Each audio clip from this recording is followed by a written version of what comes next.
शासन प्रभावक शतक सिंह, शतक वीर, सुविशाल गच्छाधिपति पूज्यपाद आचार्य देवेश श्री दौलत सागर सुरीश्वर जी महाराजा के जन्म शताब्दी महोत्सव के उपलक्ष्य में श्रवण कीजिए विराग क्रांति वाणी का हृदय भेदी धारदार प्रवचन। जिन शासन जिंदाबाद। क्रांतिकारी प्रवचनकार श्री शत्रुंजय महातीर्थ सेवक, कत्ल खानों के जाहिर विरोधक, लाखों पशुओं के रक्षक, मिशन हिंसा मुक्त पालिताना के मार्गदर्शक, श्वेतांबर मूर्ति पूजक तपोगच्छीय सुविशाल सागर समुदाय के गौरव, पूज्य पन्यास प्रवर श्री विराग सागर जी महाराज। जय गिरिराज, जय आदिनाथ, जय गुरुदेव। पुण्यवंत, मेरे हर प्रवचन में कहीं ना कहीं आपको बार बार वो पाप की बात आपको सुनाई देती होगी। आखिर में आपका और मेरा, हम सभी का एक जीवन का एक लक्ष्य साध्य ये होता है कि हमें सुखी बनना है। और सुखी कौन बन सकता है आपको पता है? सुखम धर्मात् और दुखम पापात्, ये सूत्र है संस्कृत में।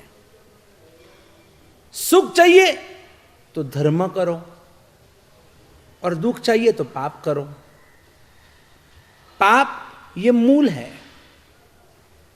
और दुख ये उसका फल है।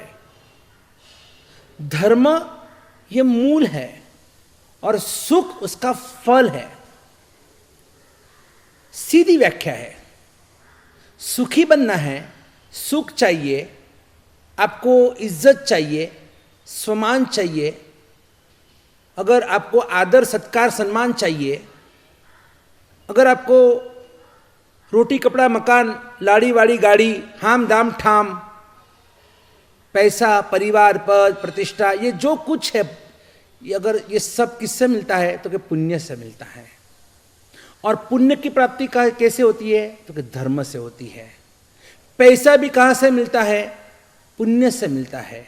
आप कहेंगे ऐसे थोड़ी ना होता है, पैसा तो पुरुषार्थ से मिलता है, मेहनत से पैसा मिलता है।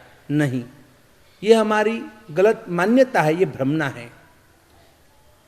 हमारे सामने एक बहुत बड़ी बिल्डिंग बन रही है। मैं रोज देखता हूं, हमारा चातुर्मास यहां है, हम रोज देखते हैं कि इस बिल्डिंग में काम करने वाला वो मजदूर कितनी मेहनत करता है। ये सब पत्थर ऊपर चढ़ाना, ईंटें ऊपर चढ़ाना, सीमेंट रेती ऊपर चढ़ाना, सब लोहा ऊपर चढ़ाना, लकड़े सब ऊपर चढ़ाना, ये सब जो स्लैब भरने के लिए जो मटेरियल होता है, कितनी मेहनत कर रहे, काली मजूरी कर रही है मजदूर लोग। अरे उसका छोटा सा नन्ना मुन्ना बेटा रो रहा है, उसकी छोटी बेटी रो रही है, वो भूखी है, प्यासी है, सब कुछ गौन करके, और वो इतनी मेहनत कर रहे। और शाम को देखो तो उसके हाथ में कितने रुपए आते? 200, 400, 500। बस इतनी मेहनत 8-8, 10-10 घंटे की, 12-12 घंटे की मेहनत के बाद भी हाथ में आता क्या है? 200-500 रुपए। और ये जब बिल्डिंग का काम जब पूरा होगा, पूरा होने के बाद आप बताइए कि जो इंजीनियर होता है, जो इस बिल्डिंग का जो मालिक है, उसको कितने रुपए मिलेंगे? इंजीनियर सिर्फ वो ड्राइंग किया और क्या किया? उसने प्लान बनाया।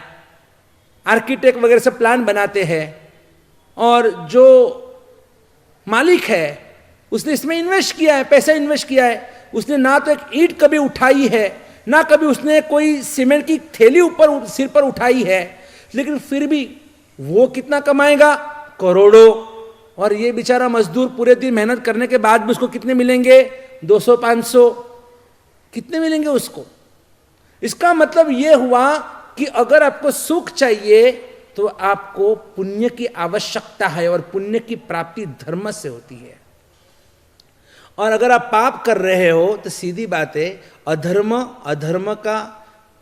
क्यों? तो पाप की वजह से अधर्म हो रहा है, या अधर्म का ही दूसरा नाम पाप है।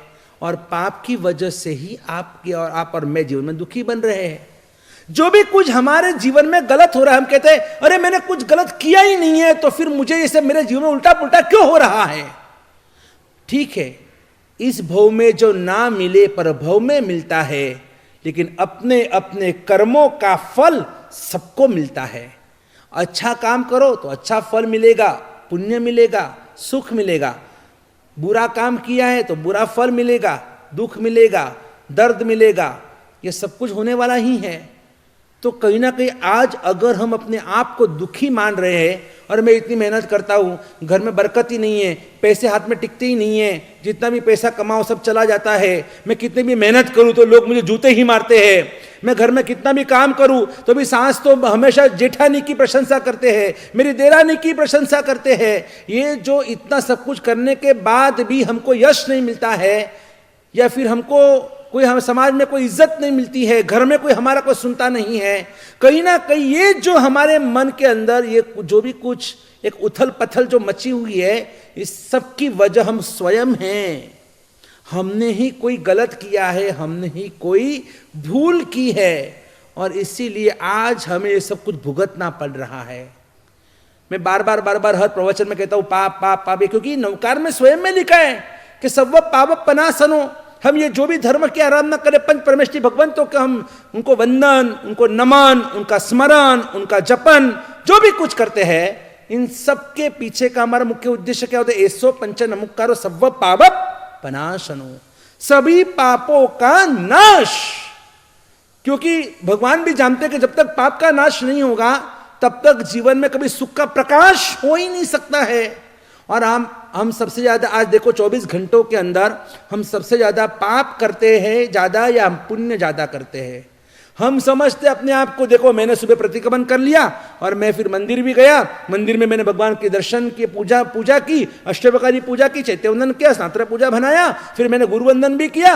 आप देखो ना पूरे दिन में आपका धर्म का टोटल देखो कि 24 घंटे में हमारा धर्म कितना होता है। 2 टाइम का प्रतिक्रमण गिनो ना तो आप 2 घंटे गिन लो, चलो मंदिर में 2 घंटे गिन लो, कितने हुए? 4 घंटे हुए।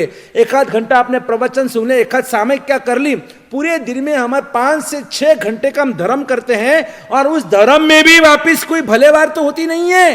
कर ऊपर तो माड़ा फिरती जीव फरे वन माही, चितड़ू तो चिव दिसिए दौड़े इन भजने सुख नाही। हमारा उसमें भी मन स्थिर नहीं होता है। हम शरीर से फिजिकली हम धर्म कर रहे हैं, लेकिन मेंटली हम कहां होते हैं? मेंटली हम एब्सेंट होते हैं। हमारा मन तो कहां भटकते रहता है। सामयिक करते, प्रतिक्रमण करते, क्रिया तो कर रहे, वो यांत्रिक यंत्र की तरह सब क्रिया करते रहते हैं, लेकिन हमारा मन तो कहीं ना कहीं भटकते रहता है। मनडू किम ही न बाजे हो कुंथु जी न मनडू किम ही न बाजे, जिम जिम जतन करीने राखो तिम तिम अड़गू भागे। जैसे जैसे मन को पकड़ने जाते वैसे वैसे मन तो दूर दूर दूर भागते जाता है। तभी तो रत्नाकर सुरेश्वर जी महाराज ने भी लिखा है, मरकट समा आ मन थकी हूं तो प्रभु हार्यो हवे। इस मन से मैं बहुत हार चुका हूं। ये मन को जितना समझाऊं उतना मैं पागल हो गया हूं। ये समझने को तैयार ही नहीं है। कभी पूना में मन है तो कभी मुंबई में, कभी सूरत में, कभी अहमदाबाद में, कभी चेन्नई में, कभी बैंगलोर में, कभी अमेरिका में, कहां कहां ये मन भटक रहा है। कभी चाइना में, कभी यहां देखो तो कभी आदिनाथ भगवान में, कभी महावीर स्वामी भगवान में, तो कभी देखो तो कोरोना में। पूरे दिन कोरोना कोरोना कोरोना दिमाग में हावी हो चुका है। कितना डर, कितना भय, कितने हम अंदर से भय विवल बन चुके हैं। क्या होगा मेरा, क्या होगा अगर मुझे हो गया तो क्या होगा? क्यों नेगेटिव सोचते हैं? अरियन परमात्मा का शासन आपके साथ में है, पंच परमेष्ठी भगवान आपके साथ में है, नमस्कार महामंत्र आपके साथ में है, देव गुरु के आशीर्वाद आपके साथ में है, आपका पुण्य आपके साथ में है, तो डर किस बात का? अरे जो होगा देख लेंगे यार, उसमें डरने की क्या बात है? मेरे नाथ मेरे साथ, तो डरने की क्या बात? कोई डर रखने की जरूरत नहीं है। पढ़ से एवं देवा से जो ही रहीसु यार, भोग भी रहीसु। अगर आ गया तो क्या हुआ? क्या वो सनत कुमार चक्रवर्ती हो गए, सनत कुमार चक्रवर्ती। और वो चक्रवर्ती का रूप इतना जबरदस्त कि उनकी प्रशंसा देवलोक के इंद्र महाराजा ने स्वयं ने की कि जो सनत कुमार चक्रवर्ती का जो रूप है, ऐसा रूप इस दुनिया में शायद किसी का होगा। और 2 देवताओं को मन में हुआ, क्या एक मनुष्य का शरीर क्या देवताओं से भी सुंदर हो सकता है कि जिसकी प्रशंसा इंद्र महाराजा स्वयं कर रहे हैं। और वो दोनों देवता आए नीचे जमीन के ऊपर, इस मृत्यु लोक के ऊपर जहां सनत कुमार चक्रवर्ती का महल था, वहां पर पहुंच गए। पूछा भाई सनत कुमार कहां है? वो स्नान घर में स्नान कर रहे हैं। और वो दोनों देवता वहां पर पहुंच गए। वहां पहुंचते उन्होंने देखा, अरे वाह वाह वाह, अद्भुत, क्या रूप है! सनत कुमार चक्रवर्ती नहाने बैठे हैं। और उस रूप को देखकर देवताओं ने भी अपने मुंह में उंगली डाल दी क्या बात है, अद्भुत अद्भुत अद्भुत।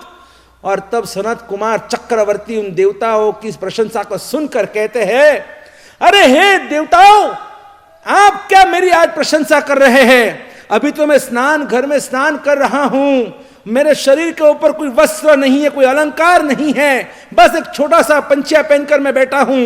लेकिन बाकी मेरा शरीर का जो अगर आपको रूप देखना है तो राह देखो, इंतजार करो, मैं जब राजसभा में आऊंगा ना बन ठन कर, तब आप मुझे देखना क्या मेरा रूप है। तो वो चक्रवर्ती को भी अपने रूप का बड़ा घमंड था, उसे भी बड़ा गुमान था, अपने रूप के ऊपर बहुत अभिमान था। और जैसे वो स्नान कर कर बाहर निकला और उनके सब दास दासियों ने उनका श्रृंगार किया, उनके बालों का श्रृंगार, उनके आभूषणों से, उनका अलंकारों से उनका शरीर का श्रृंगार, और वो श्रृंगार पहनकर बड़े अच्छे जरियन के पोशाक पहनकर, और चक्री को देखो, देखते रह जाओ। और वो सनत कुमार चक्रवर्ती बन ठन कर राजसभा में जैसे ही प्रवेश करते हैं, जैसे ही प्रवेश कर राज सिंहासन के ऊपर आरूढ़ होते हैं, बैठते हैं, और उतने में वो दोनों देवता वहां पर खड़े होते हैं बाजू में। और सनत कुमार चक्रवर्ती उन दोनों को बुला कर कहता है, आइए आइए, आप देवलोक से मेरे रूप को देखने आए हैं, आइए मेरे सामने और अब मुझे और मेरे रूप को देखिए। आपको ऐसा रूप आपको पूरे जगत में कहीं देखने को नहीं मिलेगा। और उस समय वो दोनों देवता बाजू में आकर सनत कुमार चक्रवर्ती को कहते हैं, अरे चक्री, ये क्या हो गया, ये क्या अनर्थ हो गया? अरे क्या हुआ, क्या अनर्थ हुआ? कुछ भी तो नहीं हुआ। अरे नहीं, देखो अभी आपके शरीर के अंदर 1 नहीं, 2 नहीं, 5 नहीं, 10 नहीं, 15 नहीं, 16 प्रकार के महारोग आपके शरीर में उत्पन्न हो चुके हैं। नामुमकिन, ये हो ही नहीं सकता है। अभी तो मैं एकदम स्वस्थ मस्त हूं, मेरे शरीर में रोग कैसे हो सकते हैं? हाँ, आपके शरीर में 16 प्रकार के रोग उत्पन्न हो चुके हैं। कैसे? और तब वो थूकदानी मंगाते हैं और उसमें थूकते हैं। जैसे थूकते हैं ना, तो उस थूक में से कीड़े बाहर निकलते हैं, मुंह में से उस थूक में कीड़े बाहर निकलते हैं। सनत कुमार चक्रवर्ती हिल गए, ये क्या हो गया? अभी तो कुछ भी नहीं था, मैं स्नान घर में, देवता मुझे देखने को आए, मैं एकदम स्वस्थ था, मैं स्नान कर बाहर निकला, कपड़े पहनकर मैं तैयार होकर बन ठनकर मैं राजसभा में आया, और उतने में मेरे भीतर, मेरे शरीर के अंदर 16 प्रकार के महारोग, ये कैसे हो सकता है? ये इम्पॉसिबल है, नामुमकिन है। और तब राजवैद्य को बुलाया गया। राजवैद्य ने देखा कि महाराज, देवताओं की बात सही है, आपके शरीर में बड़े बड़े भयंकर 16 महारोग उत्पन्न हो चुके हैं कि जिनकी कोई दवा है ही नहीं, जिनकी कोई दवा नहीं है।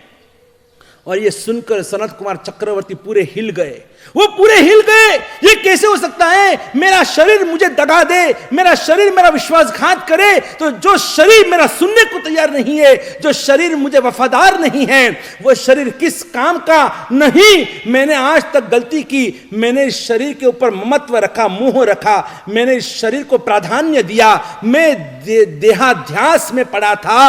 अब मुझे देहाध्यास को तोड़कर और देवाध्यास करना होगा। बार बार देह की चिंता कर रहा था, अब देह से निकलकर और देव की तरफ, यानी कि मेरे परमात्मा की तरफ मुझे जाना चाहिए। और उसी क्षण वो सनत कुमार चक्रवर्ती को वैराग्य हो गया। बिना डरे, बिना कंपे वो तुरंत वहां से खड़े हो गए, और उसी समय उन्होंने अपने हाथ पंचमुष्टि लोच कर दिया, सब बाल खींच कर निकाले, और उसी समय उन्होंने संकल्प लिया, अब इस संसार को अलविदा। क्या करे इस संसार में रहकर कि जहां पर मेरी कोई सिक्योरिटी नहीं है, जहां पर ना तो मैं अपने आप को रोग से बचा सकता हूं, ना मैं बुढ़ापा को अपने आप से बचा सकता हूं, और ना ही मैं मृत्यु से अपने आप को बचा सकता हूं। तिन्नी जना अनु लग्गा रोगो अजरा अमच्चू। वैराग्य शतक ग्रंथ में महापुरुष ने लिखा है कि तू सो मत, उठ, और उठ मत, तू भाग, क्योंकि तेरे पीछे 3 शत्रु लगे हुए हैं। मासु अह जग्गी अव्वे पलाई अव्व में किस विषय में हो, तिन्नी जना अनुलग्गा रोगो जरा मच्छुआ। तू अभी नहीं, तू उठ, तू कब तक सोते रहेगा? जो सोवत है सो खोवत है, जो जागत है सो पावत है। तुझे अगर जिंदगी में कुछ हासिल करना है, पाना है, तुझे अपने आंखों को खोलना होगा। तुझे सिर्फ चर्म चक्षु नहीं, ये बाहर की आंखें नहीं, तुझे अंतर की आंखें खोलनी होगी। ये अंतर दृष्टि को तुझे खोलना होगा, कि तुझे जागना होगा। सिर्फ जागना ही नहीं, तू खड़ा हो, तू खड़ा मत हो, तू अभी विश्राम मत ले, तू भाग, क्योंकि तेरे पीछे 3 शत्रु लगे हुए हैं। तिन्नी जना अनु लग्गा रोगो जरा मच्चू एक रोग तेरे पीछे लगा हुआ है, एक घड़पन यानी कि एक बुढ़ापा तेरा पीछा कर रहा है, और वो मृत्यु जो हमेशा तेरे पीछे पीछे यमराज की तरह तेरे पीछे लगी हुई है। ये तीनों से कोई नहीं बच सकता। और सनत कुमार चक्रवर्ती को मन में ठाम लिया कि क्या करूं ऐसे संसार में रहकर, और सनत कुमार चक्रवर्ती ने और वैराग्य का पंथ ले लिया, और उन्होंने 700 साल तक उन्होंने घोर साधना की। जिस शरीर के कारण मैंने इतने पाप बांध दिए, सुंदर नथी या शरीर के समुदाय गुण तनो नथी, उत्तम विलास कला तनो दे दीप्य मान प्रभा नथी, प्रभुता नथी तो पन प्रभु अभिमान थी अक्कड़ फरू, चौपाट चार गति तनी संसार मां खेल्या करूं, संसार मां खेल्या करूं। क्या इस देह में मुरझा, क्या इस देह में आसक्त होना, अगर न होती इस पर चाम की चादर मढ़ी। एक कवि ने लिखा है, ये जो भी खेल है इस चमड़ी का खेल है, कोई गोरा कोई काला कोई कैसा कोई वैसा, हम तो इस चमड़ी को देख कर आकर्षित होते हैं। तो इस कवि ने लिखा है, अगर न होती इस पर चाम की चादर मढ़ी, तो कौवे और कुत्ते खाते इसे हर घड़ी घड़ी, खाते इसे हर घड़ी घड़ी। ये तो ऊपर की चमड़ी की चादर अगर निकल जाए ना तो मेरे सामने ना आपके सामने कोई देखने को तैयार होगा, कोई हमारे सामने कुछ नहीं। शरीर के अंदर तो सब गंदगी भरी हुई है, और इस गंदगी में क्या आसक्त होना। सनत कुमार चक्रवर्ती ने अपने देह से जितना पाप किया था ना, उन्होंने वही साधना से ऐसा सूक्ष्म पुण्य एकत्रित किया, उनमें ऐसी लब्धि शक्ति उत्पन्न हुई कि जब वो देवता आते कि हम आपके इस रोग का हम संवरण करें, सनत कुमार कहते अब तो इस लब्धि शक्ति के ऐसी उत्पन्न हुई है, इस तपस्या के प्रभाव से, धर्म के प्रभाव से। और उन्होंने सिर्फ एक उंगली को थूक क्या लगाया, पूरी उंगली सोने की हो गई। बोला अभी तो मेरे थूक में ये शक्ति है कि इस तपस्या के धर्म के प्रभाव से, कि अब मेरा शरीर भी मैं पूरा सोने का बना सकता हूं। लेकिन अब नहीं, इस शरीर ने बहुत पाप किया है, अब मुझे इसी शरीर से मुझे योग साधना करनी है, मुझे आत्मा का कल्याण करना है। आप भी कीजिए आत्मा का कल्याण। इस पाप से मुक्त होने के लिए अपने आप अपने अंदर के पुरुषार्थ को जगाइए, आप भी महान बन जाएंगे, आपके नाम का भी इतिहास लिखा जाएगा। जय गिरिराज, जय आदिनाथ, जय गुरुदेव। बोलो वर्तमान गच्छाधिपति आचार्य भगवान दौलत सागर सुरेश्वर जी महाराज की जय हो।